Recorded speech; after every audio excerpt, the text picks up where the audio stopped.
interterritorial matrix.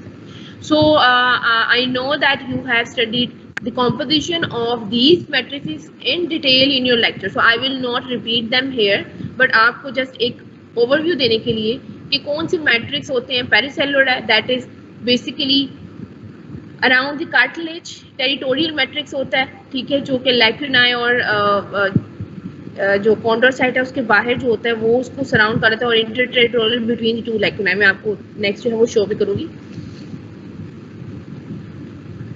इसमें जो ये मैट्रिक्स होते हैं ना बेटा, इनमें कॉम्पोजिशन डिफरेंट होती है. कहीं पे आपके गैग ज़्यादा होंगे, कहीं प्रोटीओग्लाइकन ज़्यादा होंगे, कहीं पे आपकी फाइबर ज़्यादा होंगे. सो you should review your lecture, study it in your from your book, that this is your assignment as well, that what is the composition of these three types of matrix. ठीक है. हाँ जी बच्चे पूछो. Ma'am ये articular cartilage है जो ये बस पोजीशन के लिहाज से हम कहते हैं, लेकिन ये हो किसी भी टाइप की सकती है, कि हाइलाइन भी हो सकती है, फाइब्रस भी हो सकती है. नहीं आपको समझ नहीं आई बेटा. जो हम basically we have three types of cartilage, hyaline, fibro and elastic. इसके आगे हाइलाइन के सब टाइप्स हैं, हाइलाइन आर्टिकुलर, हाइलाइन कोस्टल. ठीक है. जो हाइलाइन है is a main type, and articular and costal are the sub type of hyaline cartilage. So articular cartilage is also a hyaline articular is also a hyaline cartilage. समझ आई आपको? Okay ma'am. Yes ma'am, thank you. ये सब type है hyaline. Okay. So in adult.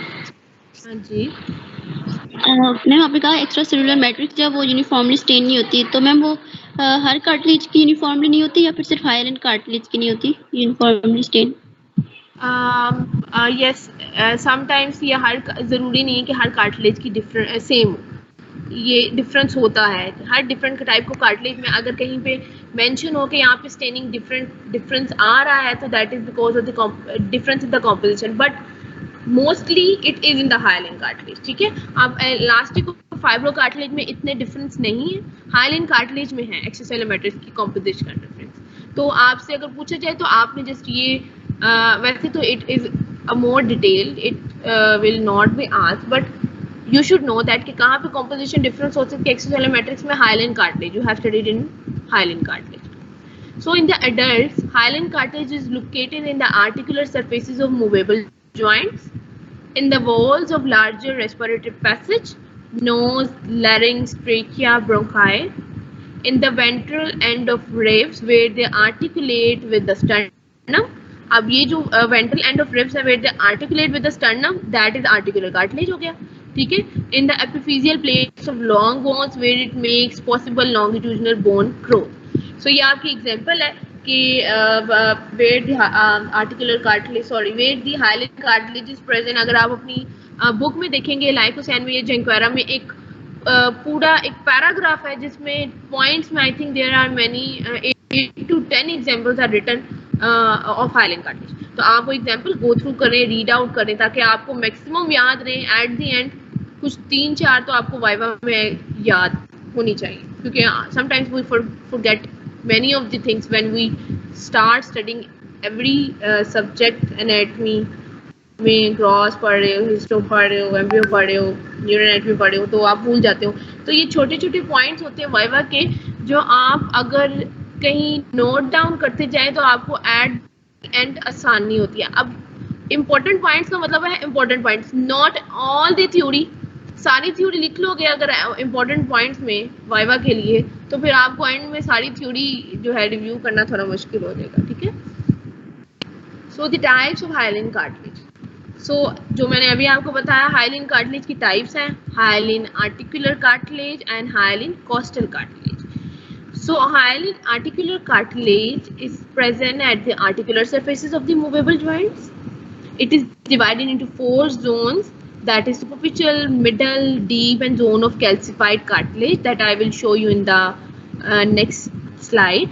And then you have hyaline costal cartilage present at the anterior ends of the ribs. बाकी सब चीजें perichondrium, perichondrium is not present in the articular cartilage, but it is present in the costal cartilage.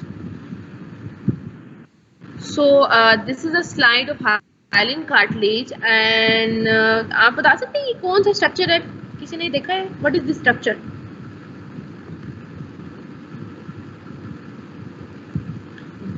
This is basically trachea. ये hyaline cartilage है और ये trachea की example है। इसको थोड़ा सा जूम करूं, यहाँ पे अगर आप देखें, this is trachea and if you see here this is a perichondrium, this is the perichondrium of the trachea. ठीक है, अगर हम थोड़ा सा और जूम करें, इतना ही कर लेते हैं। तो बच्चे हमने पढ़ा था ना कि आउटर फाइब्रस है और इनर सेलुलर लेयर है। अब इनर सेलुलर लेयर और आउटर फाइब्रस बिल्कुल साथ ही होती हैं।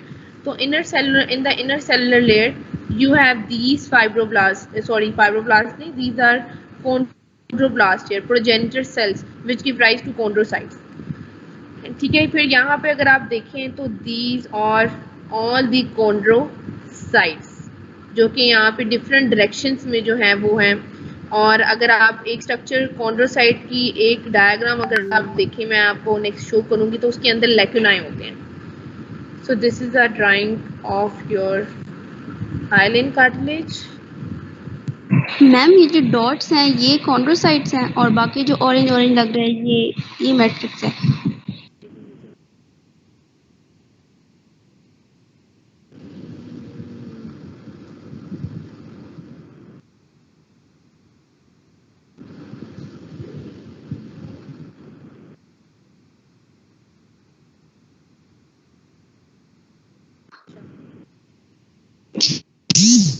आप कह रहे थे ये सारे अंदर आपको ये छोटे छोटे सेल्स नजर आ रहे हैं ना, ये इरेगुलरली अरेंज, ये आपके सारे कॉन्ड्रोसाइट्स हैं। ठीक है, और अगर आप यहाँ देखें ना तो ये कॉन्ड्रोब्लास्ट जो है यहाँ पे है in the inner cellular layer that will give rise to chondrocytes. समझ गए? ये जो बिल्कुल एक लाइन सी नजर आती है अभी, क्योंकि सेल्स प्रॉपर कॉन्ड्रोसाइट्स अभी बने नहीं है, तो बिल्कुल एक ये लाइन, छोटे छोटे लाइंस है ना, अगर आपको नजर आए तो these are chondroblast that will give rise to chondrocytes. ठीक है, yes ma'am. Again these are all the, ये है आपके कॉन्ड्रोसाइट्स हैं, ये कॉन्ड्रोसाइट्स हो गए सारे। Then you have extracellular matrix. ठीक है, ये आपकी पेरिकॉन्ड्रियम है, that is outer fibrous and inner cellular, and in the inner cellular you have these chondroblast. देखो 1 2 3, ये कितने ज्यादा कॉन्ड्रोब्लास्ट इन लाइन प्रेजेंट है। अच्छा, द हाइलिन आर्टिकुलर कार्टिलेज। ठीक है।